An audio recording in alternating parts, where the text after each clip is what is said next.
Ready start.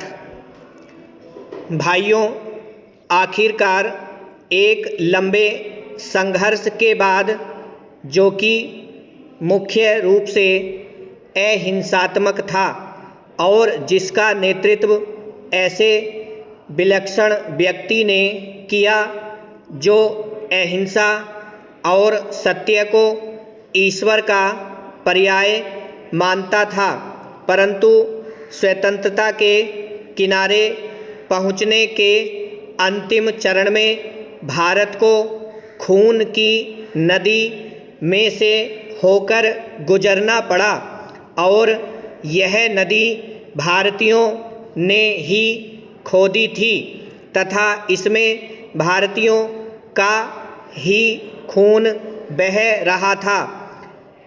अभूतपूर्व पैमाने पर लोगों का निष्क्रमण हुआ। पुरुषों, स्त्रियों, बच्चों, बूढ़ों, बीमारों समेत 1 करोड़ व्यक्ति, जिनके शरीरों से खून चूकर भारत की भूमि तक को रंग रहा था, भारत के एक ओर से दूसरी ओर गए। उन्होंने अपने पीछे न केवल मकान और ज़मीनें छोड़ी, बल्कि अपने घर के व्यक्तियों के मृत शरीर भी छोड़े। स्वतंत्र भारत के किनारे तक पहुँचने के लिए भारत को यह मूल्य चुकाना पड़ा और वह 2 प्रभुता संपन्न राष्ट्रों भारत और पाकिस्तान में विभाजित हो गया। यह 15 अगस्त 1947 की बात है। कांग्रेस ने, जो वास्तविक रूप से 1885 से भारत की राष्ट्रीय वाणी थी, हमेशा भारत की एक राजनीतिक इकाई के रूप में संकल्पना की थी। कांग्रेस को अंत में भारत का विभाजन स्वीकार करना पड़ा। वैसे तो यह स्वीकृति सहमति से दी गई थी, परंतु वास्तविक रूप में देखा जाए तो यह ब्रिटिश शासकों द्वारा पिछले कई दशकों से उत्पन्न की गई परिस्थितियों के दबाव के कारण था। फूट डालो और राज करो की नीति पहल अलीगढ़ मुस्लिम कॉलेज की स्थापना के साथ शुरू की गई।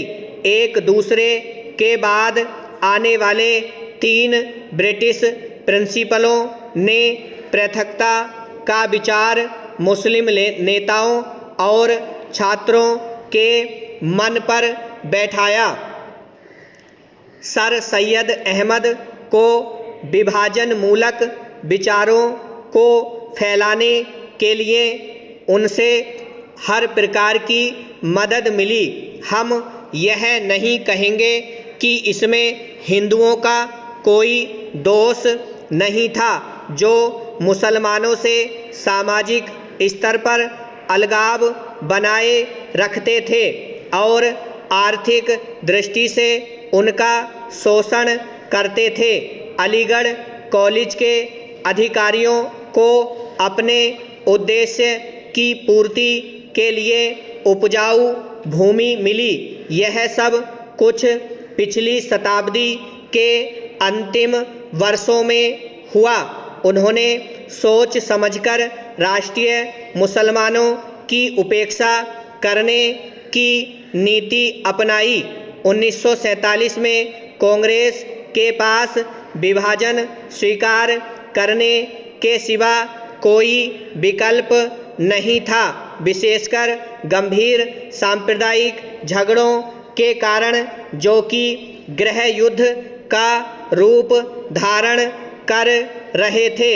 जिन्ना ने यह सुझाव भी दिया कि सांप्रदायिक आधार पर आबादी की अदला बदली की जाए।